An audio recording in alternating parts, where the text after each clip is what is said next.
Hi అండి, అందరికీ నమస్కారం. Welcome to శ్రీమాల kitchen. ఈరోజు గోంగూర పచ్చడి తయారు చేద్దాం. రోటి పచ్చడి అండి.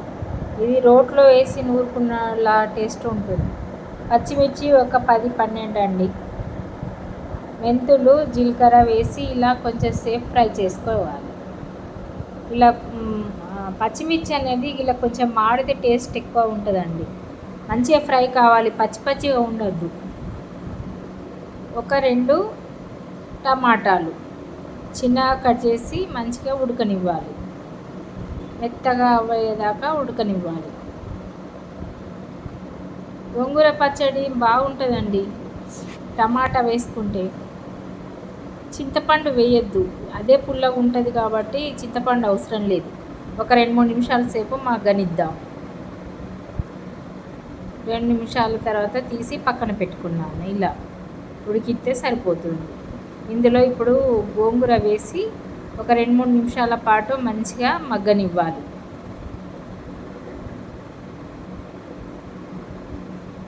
ఎండుమిర్చి కూడా వేసుకోవచ్చండి. నేనైతే పచ్చిమిర్చి వేస్తున్నా. ఇలా మంచిగా మెత్తగా అయ్యే వరకు ఉడికించుకోవాలి. ఇవి మిక్సీలో వేసి పట్టుకోవాలి. టమాటాలు, మెంతులు, జీలకర్ర, పచ్చిమిర్చి వేసి సాల్ట్ కూడా వేసిందండి. 2 స్పూన్ల సాల్ట్ వేసిన.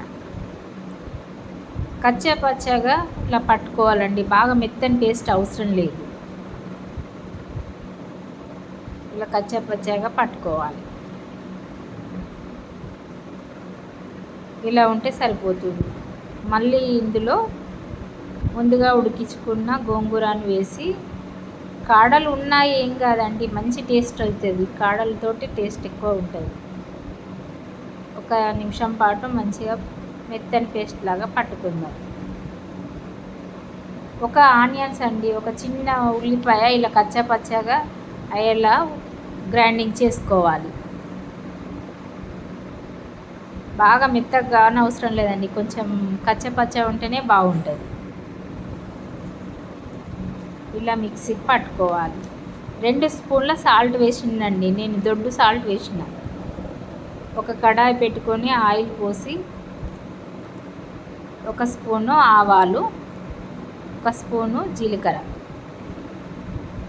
1 స్పూన్ జీలకర్ర,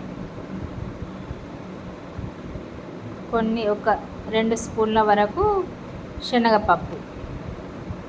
ఈ శనగపప్పు వేసుకుంటే చాలా బాగుంటుందండి.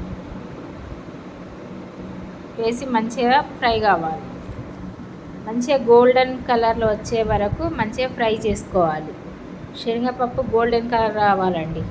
పచ్చి పచ్చిగా ఉంటే టేస్ట్ ఉండదు. మంచిగా ఎర్రగా అయ్యే వరకు వేపుకోవాలి. 1 నిమిషం పాటు వేగనిద్దాం.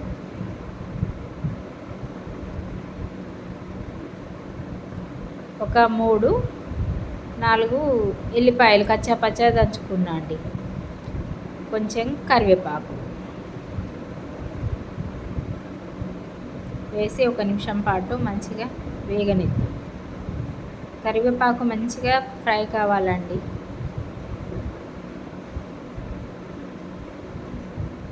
నేను గోంగూర 2 కట్టలు తీసుకొచ్చానండి. 2 కట్టలు చేస్తున్నా. కొంచెం చింతపండు కూడా వేసుకుంటారండి, కానీ అవసరం లేదండి, అదే పులుపుగా ఉంటుంది. 1 స్పూను పసుపు, ఒక 2 టమాటాలు వేసినాం కాబట్టి సరిపోతుంది. చింతపండు వేస్తే బాగా పులుపు అవుతుందండి, టేస్ట్ అంతా బాగా అనిపించదు. ఇలా టమాటాలు వేసుకుంటే బాగుంటుంది. ఇలా ఫ్రై అయితే సరిపోతుంది.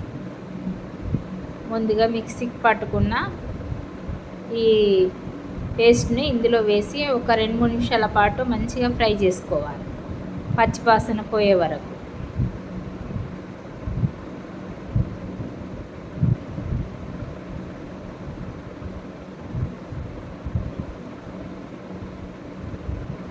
ఇలా అయితే సరిపోతుంది.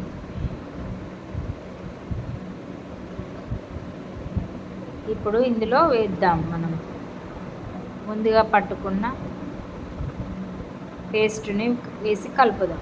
ఒక 2-3 నిమిషాల పాటు మంచిగా ఈ సిమ్లోనే మంచిగా ఉడికించాలి, పచ్చి వాసన పోయే వరకు.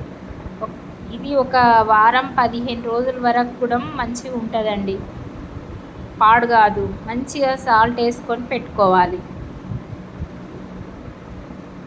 ఒక వారం రోజులైతే కంపల్సరీ ఉంటుందండి. మంచిగా పచ్చి వాసన పోయే వరకు మంచిగా నూనెలో ఒక 2 నిమిషాల పాటు మంచిగా వేపుకోవాలి. వాటర్ అంతా ఉన్నది వెళ్ళిపోతుంది. ఇలా మంచి సిమ్లోనే పెట్టి మంచిగా ఒక 2 నిమిషాల పాటు కలపాలి. నోరూరించే గోంగూర పచ్చడి. మీరు కూడా ఇలా ఒకసారి చేసి నాకు కామెంట్ సెక్షన్లో కామెంట్ చేయండి ఎలా వచ్చిందో. లైక్ చేసుకోండి, షేర్ చేయండి, బెల్ ఐకాన్ నొక్కండి. Thank you.